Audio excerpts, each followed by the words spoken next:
I always say children are very, they're very self-centered. So they blame themselves for things that are not their fault. So I blame myself for a lot of mishappenings, a lot of things that are happening at home. And so that made me feel like I was not worthy of any love, any affection, any respect. And so where did that lead me? Relationships. But still, I couldn't really vibe with alcohol. I couldn't, like, we couldn't connect. It couldn't pass my teeth. It was so disgusting. So I found the weed and the stuff like that. So if it's smoking weed, if it's making people used to make weed cookies in school. So then you eat that and you just get high. You go to school, you're high. Eyes, when you look all over, eyes are red. Everyone is just, they're just high. So that was my life. Worthless. It looked like it had no beginning, no end. I had no purpose. I was just clubbing every other weekend if I could. So I was able to find a church. And just grow in my faith, find community. You can't grow as an island. You cannot be alone. Now the Spirit of the Lord is upon me to preach the good news to the poor, to bind up the brokenhearted, to proclaim freedom to the captive, and to bring from darkness the prisoner. That is literally my calling.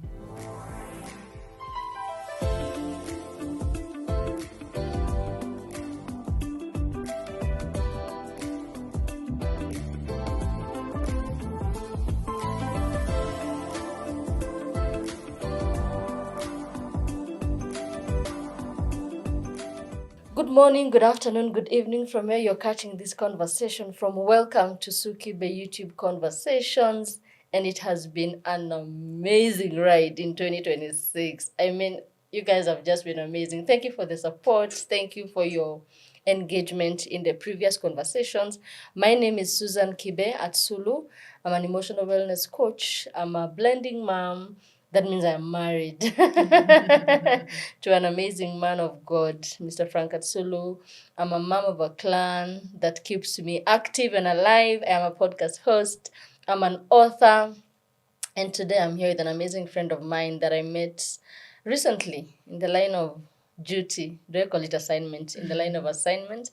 And she'll be telling us about herself as we continue with this episode. And this year we are bringing you stories that are bringing lessons out of resilience. So we are not, every story we share, we are not sharing from a sorry state, but it's stories shared from a redemptive state, meaning the lessons are for you to pick from the journeys taken. And my guests have built resilience. So welcome to Claim Your Crown. Thank you so much. I'm so excited to be here. I'm claiming my crown. My crown is on this morning, and I'm so honored. I'm so happy to be here. I'm glad we met, and it feels like I've known you for a long time. It's probably just been a couple weeks. I know. I feel like we connected and clicked so well. So I'm happy to just share my story and contribute in the way that I can. Amazing. Yes. So tell my viewers, what is your name? Awesome. That's a good start. What do you do? Absolutely. Yeah. So my name is Lisa Jerry Kibathi. Online, you can know me as Lisa the Psychologist, which really shares what I do. I'm a psychologist by profession. I'm a child of God. I'm a daughter of the Most High. I love the Lord. I'm a worship leader in my local church. That's Regis Baptist Church. I love to just sing worship. And I'm also a ministry leader. I have a ministry called Rooted and Rising. This is for teenage girls who are struggling a lot with their mental health and wellness and issues at home and just life in general. I feel I have a heart for them and I really relate. I've had my own experiences and struggles, especially in my teen years. And so I felt that the Lord just gave me favor and equipped me to be able to pour into that demographic, into that age bracket. And so Rooted and Rising is exactly that. We're rooted in Christ, rooted in the Word, rising above all the challenges that life brings us, and just equipping them for all the things that are coming their way and that are yet to come. That's also what I do. I'm really passionate about that. And I'm a fiance. I'm yet to be married. Woo, I am a 2026 bride. Thank you so much. Yes. God has been faithful, even in that front. That's another testimony as well. For all the young people out there. That's a testimony. God is still working. And I hear marriages do work. Oh, yes, they do. Absolutely. And doing it God's way. unbeatable. Amazing. But yeah, that's me. What an amazing way to even start the journey. Yes. That you're beginning and you're already so energetic and enthusiastic about it. Oh, yeah. Oh, yeah, they do. Amen. So it's nice to meet you again, Lisa. Yes, thank you. Lisa the Psychologist. Yes. So today I wanted us to discuss about emotional wellness in the life of a teenage girl. Yes. What that means for you, the understanding that has been for you. How has your journey been to where you are? Because by the time you're sharing how you have a burden for teen girls, it means you have been somewhere.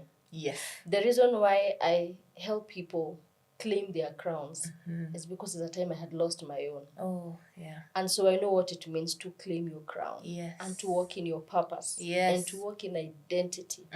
So that is what we do here. We say this is a home of authentic conversations, where we're helping people reconstruct identities and walk in wholeness. So tell us where you're coming from. How has your journey been to where you are at? My goodness. That is a fantastic question. You're really good at this. So my journey, me landing in the psychology space was not a coincidence at all. I'll start probably at the age of 13, just at the beginning of teenagehood, when life just threw me a few knocks. I was a very anxious young girl, and I was going through some struggles. I won't share too much because the story is not mine alone. It's regards, a lot of people close to my life. But I was surrounded by people who are also struggling with alcohol use, and so that created a lot of anxiety in my life. I felt immense pressure overnight. It's like when I turned 13, boop, I was just like, I have to perform in school. I have to look a certain way. This was in the dawn of the era of social media. This was just when it was kicking off. And comparison just like blew up. It was not like it was before, because now you have access to so many people across the globe. Add that in school as well. Dealing with teenage girls and just young people who might not be the kindest, dealing with bullying, dealing with all these sort of things just led me down a path. So I remember I opened a computer. One time I reached one of the few times, because I think this happened a lot, reaching my wit's end. I reached the end of myself, opened a computer, and I just typed how I was feeling. I feel low, I want to cry every day, I don't want to eat, da, da, da, da, da, da, da. And on the screen was the word depression. Imagine, at that age, I didn't know what that meant at that time. Now this generation is very informed. But myself, I didn't know what that was. I was like, what is this? And I couldn't believe that I was now, let's say, 14, and I didn't know what that meant. So I did a deep dive, and I came to understand there's something called mental health. I was like, what is that? And I was so outraged that I hadn't been taught about that. I hadn't been explained to. I didn't know. I was so blank. And so I just kept doing my research, and then I transitioned into high school. In high school, I had a very interesting experience where I met a new group of people who were leading a life that I was not used to. It was a very fast-paced, they're on the fast lane kind of life. I was a church-going girl. I wouldn't say that I had a really active relationship with the Lord. Though. I just knew these things. I was going to church. Yeah. That's it. I was going to church because mom is going to church. Yes. So I can't stay home on a Sunday. How in an African home? It doesn't happen. It doesn't happen. So you're going to church. So I knew church and I knew the Bible ish. I had some convictions, but not so much. So because of where my heart was, I felt like I was unloved. I felt so unseen because of maybe certain struggles that were going on in my family, right? I felt like maybe I didn't have the space. I didn't even know I could speak. Obviously, I could have, but I didn't know that I had the room to speak. So I always say children are very, they're very self-centered. So they blame themselves for things that are not their fault. So I blame myself for a lot of mishappenings, a lot of things that are happening at home. And so that made me feel like I was not worthy of any love, any affection, any respect. And so where did that lead me? Relationships. I was quick to find my first boyfriend. I said, I want to feel safe. I want to feel loved. I want to feel protected. I want to be told, there, it's okay. All is well. You're good the way you are. And so I was quick then to just like, I made my image of the movies I had seen, and I said, this is gonna be my high school experience. Have the boyfriend who plays a sport, and then he's gonna come talk to you, nini nini, and then you guys will go for ice cream, and just that's just how life will be. It didn't go that way. I found a lot. I found that people, obviously at that age, are very lost also. So two lost people trying to find each other is disaster, right? Got my first boyfriend, and we used to just talk all the time, hours, hours. Sometimes you sleep on the phone till you wake up. Oh, you're still there. Good morning. Imagine these things happen, and so bonds were being formed, connections were being made. I realized at that young age I was forming my identity in someone else. Once your identity is misplaced, everything else is almost like just a snowball effect. Everything else is just out of order, right? So a lot of my worth was being placed in this young man. A lot of my self-esteem, my self-concept, I didn't know who I was. All of a sudden, I love sports just because he loves sports. Wow. Imagine, I know all these players just because he's not really interested in God. Me, my story with God, ikaachana hapo. And you're just really sucked into this life. Also, with the young girls who are there, we're talking and they're really encouraging. They say, oh my gosh, yeah, you have a boyfriend, nini. You're seeing, so now you're in this age, you're in puberty, your body is changing. So there's also, obviously, bodies change at different paces and different ways. You don't know what card you're going to be dealt. That's You true. you never know. Yeah. It's like, are my hips going to grow? Are they going to stay like this? Is it going to be my, am I going to, you don't know what card you're going to be dealt. And so there was a lot of, what do you call it? A lot of just entering my own shell, because I was just afraid. I was just like, oh my gosh, this is not what is acceptable according to society. So how can I even show my face in school? And I was in a school where, imagine, the boys so we used to have, I don't know, some schools used to do this thing where girls will have their meetings, boys will have their meetings with the teachers. As you're going through puberty, they talk to you about all these things, just sort of equip you, In those meetings, we found out as girls that the boys had written down a list of all the girls in the grade, in the year group, and they were rating them. Oh. So according to looks, according to body, according to, if it's beauty, according to this, that. And they were so unapologetic and very, very, very, like, just rough about it, So imagine as a young girl, you find this paper with your name on it, and it has this detail. Lisa has this, Lisa didn't have this. So she's a 2 out of 10, for example. I don't remember what it is to date. But that just got me spiraling. And I was trying to be confident. It was a fight every day, but I knew where I was. And then you couple that now with the relationship that's not working, because we are too immature to be sustaining a relationship right now. This relationship has no purpose. The foundation is off. It's just not working. So that now is also taking a toll, where it's just this relationship is just depressing me. And then also at home, things are maybe not the greatest for me. So I was just down. I was in a hole. It was dark. I was crying every night. I was just having dark thoughts. In fact, when I was preparing for this conversation, and this is just to sort of go on the side a little bit. This is how far the Lord has rescued me, because I was trying to remember those days. I could not remember. I couldn't remember that feeling. I know it happened because it was factual, but I can't remember the feeling. So I had to go back in my journals. I used to journal a lot, and I'm so grateful. So as I was reading, I was even so emotional this morning. I was like, oh my goodness, this girl. Wow, if I could go back and just tell her, oh my gosh, things don't stay like this. Things like life is bigger than what it is. Your worldview in that season is just your school. That's true. That's the whole world. Yeah, and the people around you at that time. Exactly. They form everything. So whatever they say goes. So if they've X'd you, it's just not working. You're done. You're like, oh my goodness, the whole world has rejected me. Why am I even alive? Battling with those thoughts. I was just battling with like, oh my gosh, what am I doing alive? I don't bring value. I'm failing now even in school. Let me just finish all things. That now led me to substances on top of that. And also some promiscuity in terms of like my dressing. Young age, I was clubbing at like age 15, age 14. I was out there. I don't even know how I did it. I don't know how I even found myself out there. But now drinking, I couldn't say no. First of all, I would drink, imagine one boyfriend hangs your drink, how do you say no? And then you're being chugged, your throat is burning, you're hitting this thing, you're like, this thing is disgusting. I look around and said, are we for real? We're all acting. This thing, hi Bambi, how is everyone just pretending, Then came the high. And I was like, oh, now I understand. This is it. But still, I couldn't really vibe with alcohol. I couldn't, like, we couldn't connect. It couldn't pass my teeth. It was too disgusting. So I found the weed and the stuff like that.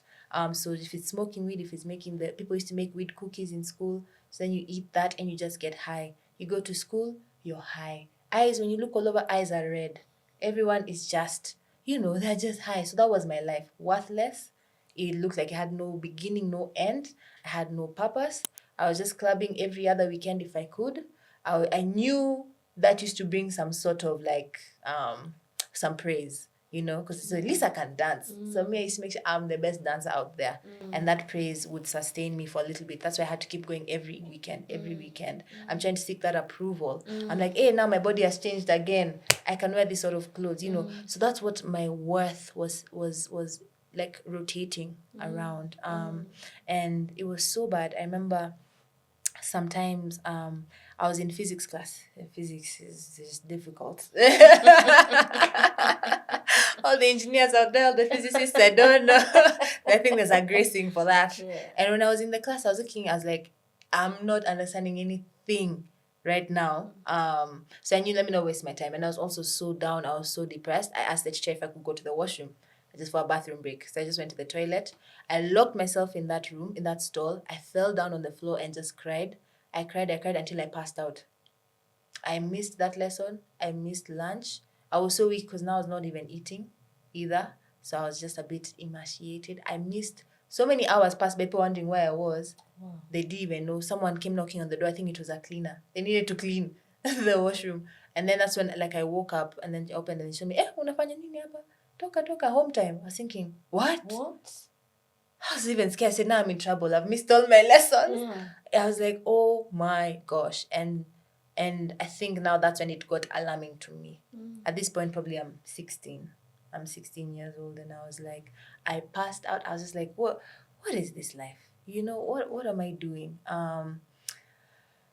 And so nothing much changed. I remember I just got home. I was so low. I had no motivation for anything. So that was my life. And I could see some people could relate with it, some couldn't. Some were coping through other things. Like there was a lot of self-harm that time. I remember I couldn't bring myself to do that.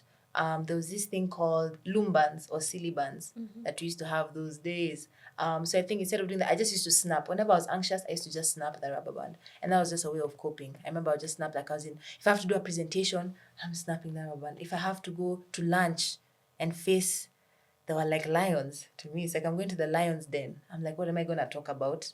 I don't want to talk about, going out. I didn't get to kiss this boy. I didn't get to do this. But the Lord was so faithful that he still protected me, even in that scenario where things didn't get too out of hand. Even in being in that, I was in two relationships over a span of maybe 2-3 years. And I think as much as they were not so fruitful in the end, I think they were a way of keeping me from being too promiscuous, from exposing me to too many people, from probably falling into sin, maybe having sex even. I thank God that was never the case with me. That could have been the case, but it wasn't. So even God, I feel like he used all things for the good of those who love him and are called according to his purposes, that he still protected me in that season. I was lost. I didn't know what I was doing. Then I had an instance of, what do you call it? I'd say like cyberbullying, where rumors were spreading. Oh my goodness. Then the teenage girls out there, and rumors have gone around about you, and most that aren't true. Maybe some have some semblance of truth, but they're really blown out of the water. It just has, it's like I felt there was an earthquake. My whole earth was shattered. Rumors going on about me. And so there was someone had these rumors, and they were a friend. I was in a friend group with some people, and she was my friend. And I remember that time my phone broke. this must have been also the doing of the Lord, because my phone, this is the only time my phone ever I was like, of all the times my phone is broken, this is the time when I was on the phone to my boyfriend, and he's just like, hey, why are you being called out on this app? I was thinking, what do you mean? What are you talking about? I'm just seeing your name is everywhere on this app. I'm like, what do you mean? I didn't have my phone. I was like, I needed a device. So I remember, I think I went to borrow an iPad or something from my big sister or something. I logged into I'm just seeing all my government names. Lisa Kibati has done A, B, C, D. She thinks she's so just calling me out. Some were true. Some things were true because she was my friend. I confided in her. So I was like, oh yeah, I was struggling. Maybe it's like smoking. Like she knew that she's like, oh, she thinks she's holier than thou, but she's going out smoking with all these guys. She thinks she's but she's out on the clubs doing this. She thinks she's just and others was completely false. And I was reading, I was like, I couldn't believe it. And this is a close friend. That broke my heart. And then this to the public. This and the person had a huge following at that time. So I was like, oh my goodness. They're screenshotted and reposted by the rest of the friends. I even remember at some point, there's a way that you can edit, and you have, let's say you have a photo with someone. There's a way you can edit the background, and on the photo you post is just you two, and she put it like in an emoji for a dustbin. And she was just like me and Lisa, Lisa just trash, all these things. So I was just like, I remember that was shocking. I think I was just so shocked. I wasn't angry somehow. That was the Lord. I wasn't angry at them. I think I was just so shocked that at the extent of maybe their anger with me, that they would do that. And I was just like, there was no, you have my number, you have all my, you could have reached out to me. Reach out to me. So at this point you are 16? I was 16. A 16-year-old mind dealing with that height of teenagehood. And they had changed schools, so they weren't even, maybe we weren't in the same school at that point, but I was like, you're not fine that far, you can call me, you can text me and all these things. So I remember I was so shocked, and I just had to put everything off. I told my boyfriend, you're not even helping me, you're here upset. Boop, I just hung up. I just said, we'll talk later. I sat there, and I think I just started crying. I was just like, why? I think my question was why. And then immediately the Lord reminded me, he's like, you know who you are. That's enough. People who know who you are. This doesn't matter. If people believe that, that's okay. You can't control that. But you know who you are. Make that be enough for yourself. So I was like, okay, I know who I am. I know I've made these mistakes. I know I'm in a low place. I know I'm trying to grow out of it. I know this is not who I am. This is not the end. This is not the full stop. Lisa is a full stop. No, I knew that was not the end. So the next day was school. I was hoping it was over the holiday. But the next day was school. And when you walk in, it was like a movie. Everyone is at the when you walk in, it's like, oh, there's Lisa. But I was confident. I remember I walked in confident. I was just like, nope, I've cried my tears. I know who I am this morning. And let's focus on physics and mathematics. Let's focus on what I'm here for. I remember people came and they looked like, oh yeah, sympathetic. Are you okay, Lisa? I want you to know. It was so sweet. Like, people were like, I want you to know we saw what was said, but we know you. Or like, this doesn't sound like you. I was just like, hiya, God, what you told me. Here it is actually manifesting, The people who know me. Others were like, another one knew my phone was broken. So imagine she wrote down everything that was said on a foolscap, because obviously you can't bring phones to school. And that thing filled like 2 pages of the foolscap worth of what was said. Imagine A4 foolscap. And I was like, my goodness. And I was like, oh my gosh, we need to retaliate. I told them, no. We just leave it. Just leave it. It's okay. Let it be. They've gone. It's fine. They've said what they wanted to say. They've said their piece. If I do see them, maybe I'll have that conversation. And I did see them 2 years later. And all I had to say was, it's okay. I was just extending an olive branch. I saw them. I said, let me just go. I think it was one of their birthdays. And I remembered, I said, it's her birthday. I said, hi, just want to say happy birthday. Wish you all the best. Went. I remember they were so blown away. They just came back and said, you know what, we're all young, we were all dumb. That wasn't the best way to go about it, but we're grateful that, I don't know, we're just shocked that that's all you had to say to us. And I was just like, yeah, okay. And then we just hugged it out and it was done. Mind you, at this point, yes, I told you I know God. Like, I know of God, I know churchman, I had given my life to Christ when I was 8 years old. But I had walked away now during that high school time. So I was so far from that story. I hadn't rededicated my life back to Christ. So because of all those experiences, I knew in my heart of hearts, I want to make sure no other young girl ever feels like how I feel ever in this world. And if I have the power to do that, I'll do whatever I need to. So what was there was heart. The heart and the desire. What was lacking was probably the knowledge. So then I said, I'm going to study psychology. I said, let me go and study this thing. I want to understand the brain. Why do we do what we do? Why do we think? When we think this way, what does that mean? How are we able to intercept? What is therapy? I'd never been to therapy ever at that point still. Now I'm probably 17, 18. And I'm picking subjects. I want to go to university. So I'm like, I'll do this psychology thing. And that was the drive. And at this point, I remember I was thinking, I just want to detach from everyone. I want to be like alone with the Lord. But that was also difficult. You can't escape people. You can't, no. So you just make do with the situation you're in. I remember I just pushed through. I did my final exams.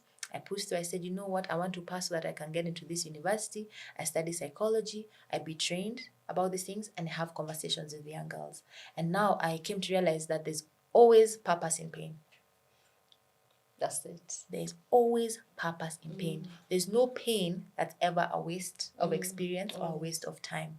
No. There was purpose that was birthed through that mud and mire. The Lord picked me up from that mud and mire and laid me on a solid foundation, which was Him.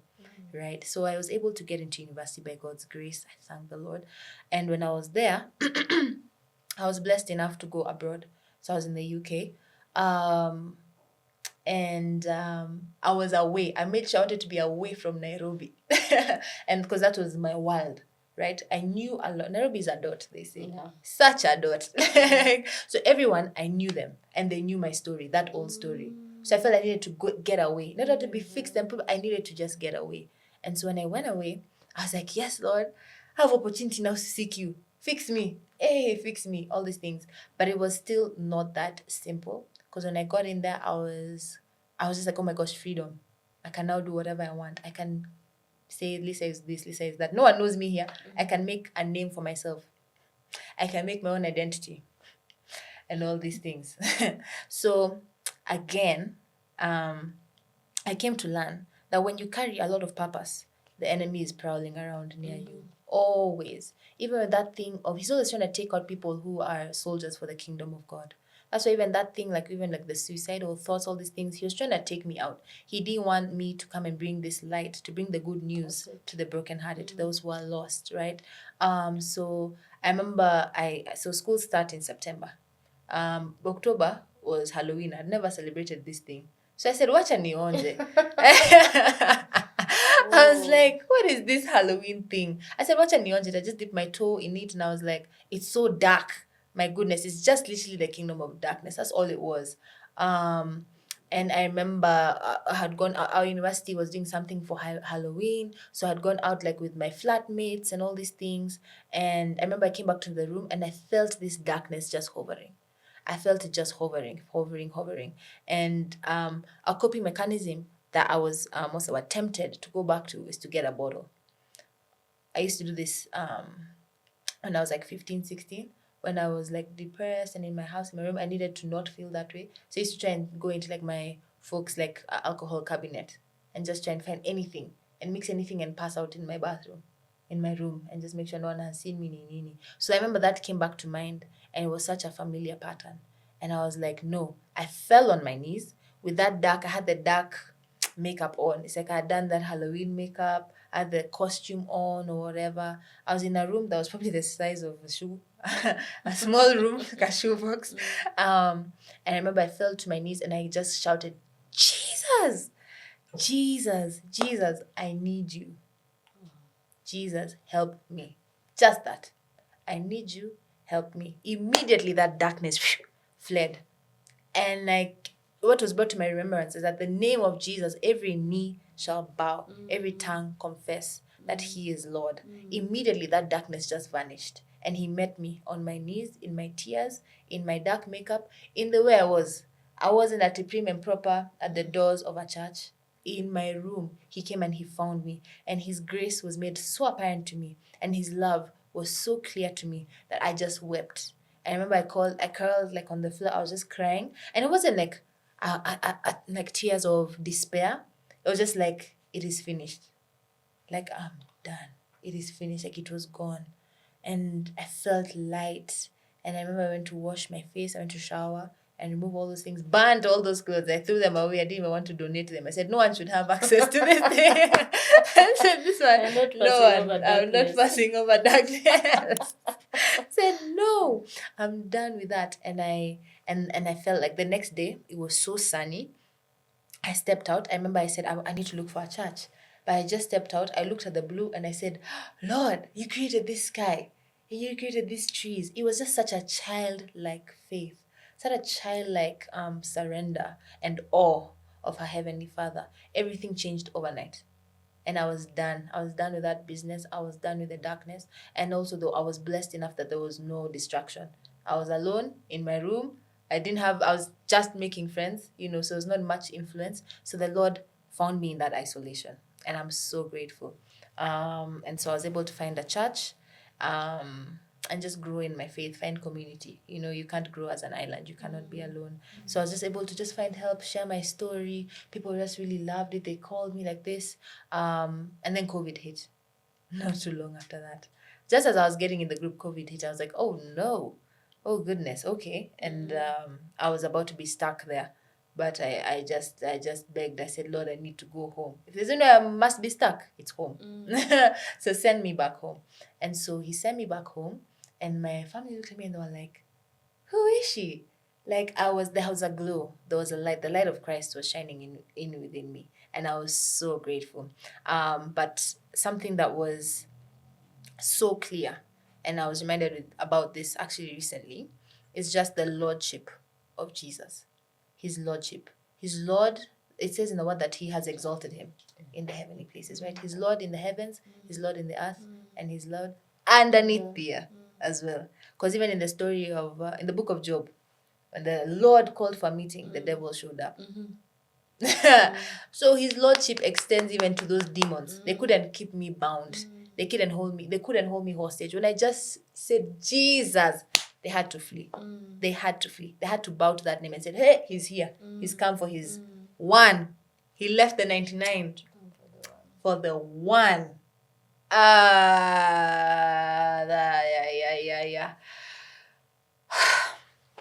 In a land away from home.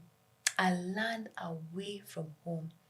My mom had to trust me enough. She had to trust the Lord enough to even send me away.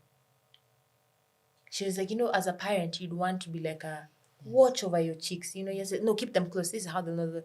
You have to trust that the Lord is also their Lord. He's not only your Lord. He's not only your father either, but their father. A land away from home. He found me. When I was feeling I was at the end of the world, at the end of myself, he found me. And so I felt so privileged. I came home for a few months. Was able to restore some relationships at home. That was really beautiful. And just keep working at it. It didn't happen overnight. I remember that COVID time, I was home for like 6 months out of the year. So it was nice. It was nice to be home. No one is going out. So we all had to meet each other and know each other again. Ati unaitwangwa? Bond afresh. Bond afresh. Ati you like watching what? Oh, you like to sing. Interesting. Like that. And so I had a deeper drive to just keep pursuing my degree. Well, even a lot of the units I took were geared towards just mental health. And not maybe like neuroscience, for example, or like psychiatry, for example. I wasn't interested in the medicine of it all. I was interested in the person, in the life, in the soul. And so years later, the Lord then even came to tell me why he created me, my purpose, founded in the scripture, Isaiah 61, verse 1.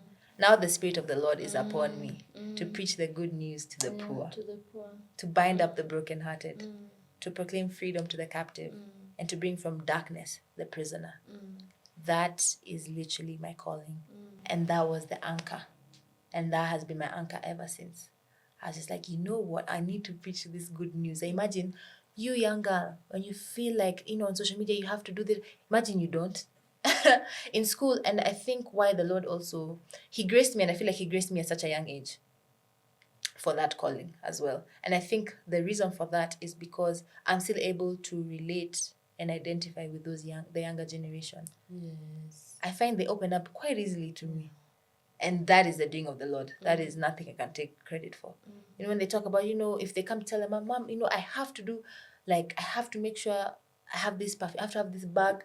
Others are telling me, now hey, in other schools, I'm hearing what the young generation have to go do. I think in makeup to school, I'm thinking, what? At 13, 14, you think about makeup because you feel like maybe you're not good enough on your own.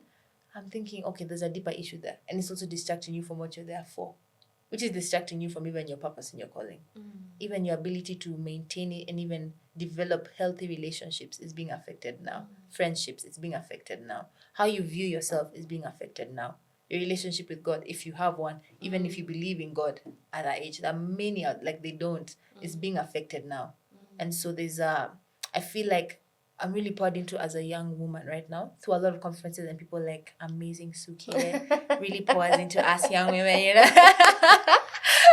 But there's also the younger generation, and actually they're the future, and that's the best stage to reach them at. When these things are these are the formative years. The identity is being formed then. The ideas about everything, relationships, about gender, about everything is being formed then. And so I realized that my grace is for them. And so I really, and because I went through that hard time, whenever they speak and they see I understand, it just probes them to even open up more. Like, and this happens, like, how did that feel? It must have been a really lonely experience. Like, yeah. They're like, oh my goodness, someone sees me. There's such a power of being seen. Oh my goodness. It's like when Hagar was seen, Elroy, when she had left, she went through the situation with Abraham and Sarah, and then she said, what, I'm going to flee. And she fled. On her way out, Elroy stopped and saw her in her situation and called her back. The Lord saw the woman at the well. He saw what she had done and still called her to himself. And she was able to be the first evangelist. And a whole village turned to Jesus. So it's such a power in being seen and in being heard, and also talking. So I really encourage talking, especially the young. Talk to them, probe the questions. Ask them, so what do you think about this? Why don't you want to go? Why? And not just end it there. Get to the heart of the matter and see what the inner struggle is. And now be the light that brings them to the freedom. I feel like that's been my calling. But yeah, that's why I do. Amazing. What I do. It's interesting that you took us through how your teenage years were and what that meant for you, and also to see the gaps, like where you were seeking validation, seeking acceptance, then at the height of it, then now the bullying happens, and it's like it draws you further down. Yes. And so I would like us to come back to the next part. Yeah. And talk about, now that you have seen how your emotional wellness was damaged. Yes. And where that threw you off. Yes. And I thank God you're able to bring us to where you are at now. Yes. As much as you're not really there, but yes, the journey, picking yourself, because that's the purpose of this episode. Like through that journey, you are able to build resilience. Yes. And that is where you can talk to another girl. Yes. And so as we prepare to grab a cup of coffee or a glass of water, I want to appreciate Dr. Lynette Kendi of Trinity Wellness Center, who has been gracious enough to partner with us and sponsor this episode. And what a coincidence that a psychologist sponsored when I'm hosting a psychologist. There is a message for you. Come on. So I hope you have caught your points and been able to understand the importance of emotional wellness and the lack of it, what that does for you. Yes. If you have not subscribed, this is the time to subscribe, and also share this conversation with somebody. A young person needs it, a parent needs it, we all need it. Mental health is it, and we need it. So until next time, when we come back and pick it up from here, God bless you. Shalom.